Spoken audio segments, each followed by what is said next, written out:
Hello YouTube, Triumph Guy here today, and today I'm going to show you how to what to look for when buying a used car in the UK. Now you're probably wondering why I'm sat in the caravan and not looking at a car, because the first couple of checks you're going to do is before you even look at the car. So first of all, you need to find out what your budget is, and you can probably take away 10% of that haggling, but some people price it to sell. Also look at the car for what your needs are. And for instance, my mates bought a Ford Focus Estate. Now I did a bit of research on it. I found out that the newer model, the year newer than what they were looking at, had 8 valves rather than 16. Apparently that was more reliable. So always look into how reliable a car is. Always look into the other aspects, miles per gallon, etc. So you found your car, you found what one you want to look at.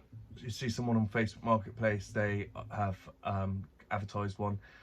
Before you even look at it, what you need to do is do some background checks on the car. So go on the government website, check the MOT history. This should give you a vague idea how well it's been looked after. Obviously wear and tear items like brakes, but if they don't advise you for brakes for 3 years running, then probably make sure you definitely check them brakes. And if you're buying from a dealership that shouldn't have any outstanding finance, but still do due diligence, there is websites out there where you can pay a little bit of money to do checks for outstanding finance if it's been involved in an accident, if it's a Cat S or anything like that. And also ask them for their service history. So this is really important. A lot of them will say, a lot of non-car people will say, oh yeah, it's got full service history.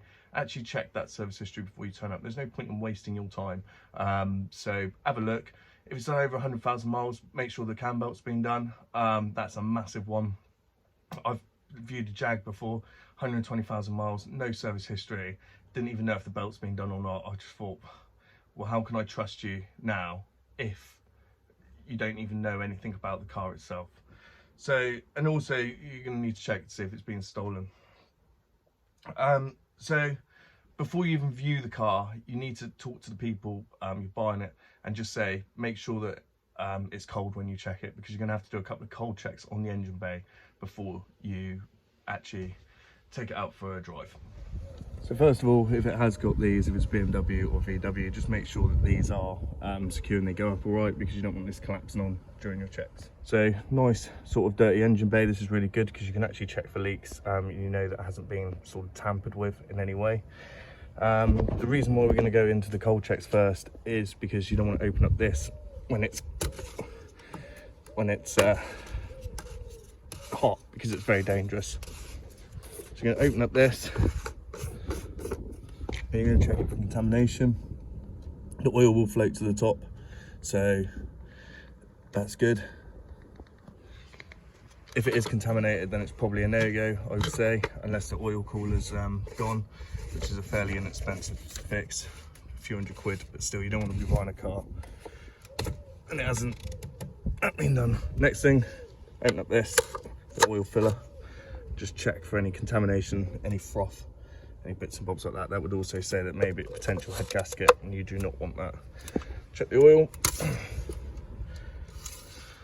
Just make sure that if it has recently been done. Obviously this one hasn't, because it's dark as anything, but it has recently been done, then that should be fairly clear. And you're just literally going to go over and just double check to make sure there's no leaks anywhere. Pay in particular, if it's VW, to the oil cooler, and make sure that there's no fluid at the bottom of the engine. This is quite hard because it's got a tray underneath, so it won't seep down to the bottom. Suspension struts on this car are hidden, which is a bit annoying because you can't check them, but we'll do a clip on that on the next car when it turns up. So it'll still be on this video, but it'll just be on a different car. Next, you're going to check all the lights work. Okay, it's really important, especially with a reverse light. This can be a bit of a nightmare, because if the reverse light doesn't work, then it might not just be the bulb, it could be something a bit. Next, you're going to check all 4 tyres, double check there's no nails in them, and I'll get onto a bit more about it a little bit later. Get your trusty 20p and just make sure they're legal the whole way around, and just make sure there's no uneven wear. You can do this by going behind the car, underneath, and just double checking. So obviously I haven't driven this car in a while. Just double check to make sure that lip isn't too big on the brake rotor itself, and also you can, it's quite hard to see, but just double check to see if there's a bit of pad left, and I'll just put a picture over in the screen now to show you which one's which. So now we're going to be checking CV boot, make sure that's not torn. And a good tip is to also check that there's no grease around here. That will show that it's been torn. Drop links, make sure the rubbers are in good nick. They're not too expensive to change out, to be honest, but it's just another noise. And then the, can't really see it from here, but we'll get a better angle when I go back through the top. Just check that all the rubbers are all good. There's no sign that the brakes have been leaking. Suspension struts, there's no sign of any oil coming out. That might say that they are they're on their way out. Make sure the car is level. There's no bottom, that none of the wheels, none of the corners of the car are drooped slightly. That would say that your suspension's on its way out as well. So now we're in the car, we're going to pump the brakes a few times until they go hard, and then what we're going to do, making sure that it's in neutral, we're going to turn the car on.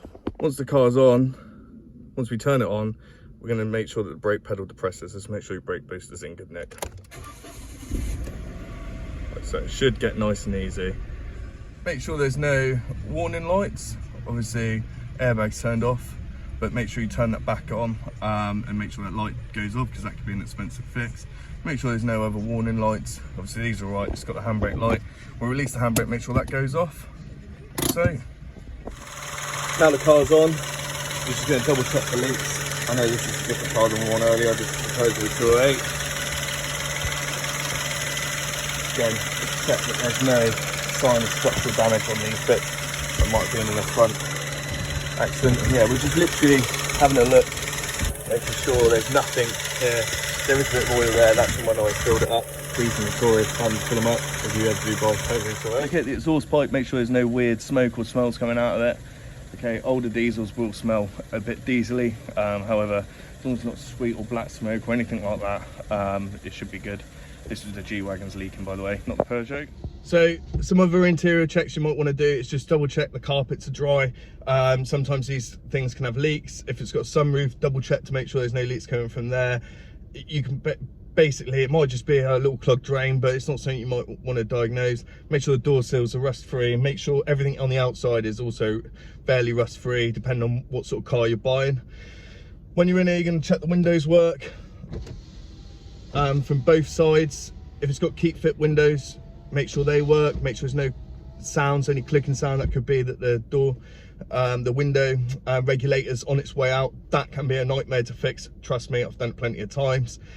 Check that all your fans work on all positions. Check that it works on cold, the aircon gets cold, and then you want to check to make sure the heating gets hot. I know if it's a hot summer's day, it's the last thing you're going to want to check, but trust me, it can be an absolute nightmare to fix these issues.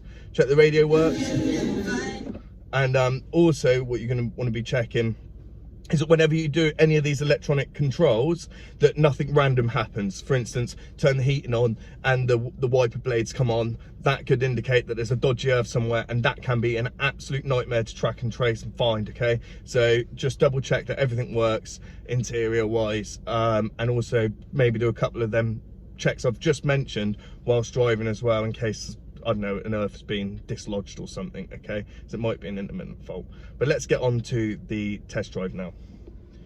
So these checks are in no particular order, but first thing you're going to want to do is take the car and get it sort of up to temperature. Now in the meantime, whilst it's getting up to temperature, you can do a number of things. So take it to an empty sort of area, like a car park, where you can do full lock left and full lock right, okay? What you're listening for is any clicks or any sort of sounds. You want to be doing this quite slowly, but build up the speed and slowly turn the wheel until you get to full lock either way. If there's any sort of grinding sort of midway on the steering wheel, then you could have like a steering wheel bearing gone. You could have like a problem with your power steering pump. You could have a few little issues, but it's definitely not issues I would want to be looking at myself, okay? And then once it's at full lock and you're driving slowly around the corner, you're going to be listening for clicking. Remember I said about the CV boots? Someone might potentially change the CV boot over and not the actual CV joint, which could be damaged, okay? The next thing you're going to want to be doing is I'm actually turning down my favourite lane to do this, Hayes Lane in Coal Hill at Wimborne, Colwell is probably the best place to test cars, because you've got the massive hill, and you've also got Hayes Lane, which is quite bumpy. Okay, you're going to be going you know, a fairly alright speed, probably 25 to 30 miles an hour, and you're listening for any like big knocks. Okay, is the suspension ridiculously bouncy after a thing? Don't obviously rag another person's car, but at the same time you want to be listening out for any knocks or any sort of grinding as you're going over these bumps. As you can see, we're sort of bumping around a little bit in here. There's nothing too untoward. Okay, and the next check you're going to do is you're going to find a big hill. Again, Coal Hill's perfect, from the bottom of the hill all the way at the top, and just leave it like in third gear or something like that. You want the RPM not to be too much, but you want to see if the clutch slips at all. Okay, if the clutch is slipping, what you'll notice is the RPM goes up, but your speed doesn't go anywhere, or it takes a lot longer than it should do for it to go up. Basically, 9 times out of 10 in most cars, the operating temperature should be about 90 degrees. Okay, depending on if it's petrol or diesel. Once it's at that, which the Peugeot's at the moment, double check the heating. At this point, it should pretty much instantly get hot. It shouldn't really take much going on. If this doesn't work, then yeah, your heater core is blocked. It could be an expensive fix depending on manufacturer. It could be a nightmare to fix if you're doing it yourself. And then the next thing you're going to want to do is just take it to a 60 miles an hour road, and just double check to make sure that there's no hums. Okay, if there's a hum coming from a side, then you know that potentially wheel bearing could be quite an expensive problem. I know at some garages, depending on again manufacturer, can be a few £100. I got quoted on my Merc 500 quid to do a wheel bearing. It's not a hard job to do yourself. You just got to have a bit of determination to do it. I've done it on plenty of cars. And also, again, like, if all these checks are pretty sort of bang on, and you're sort of very determined that you want to buy this car, I would check the brakes like work if you deploy them sharply.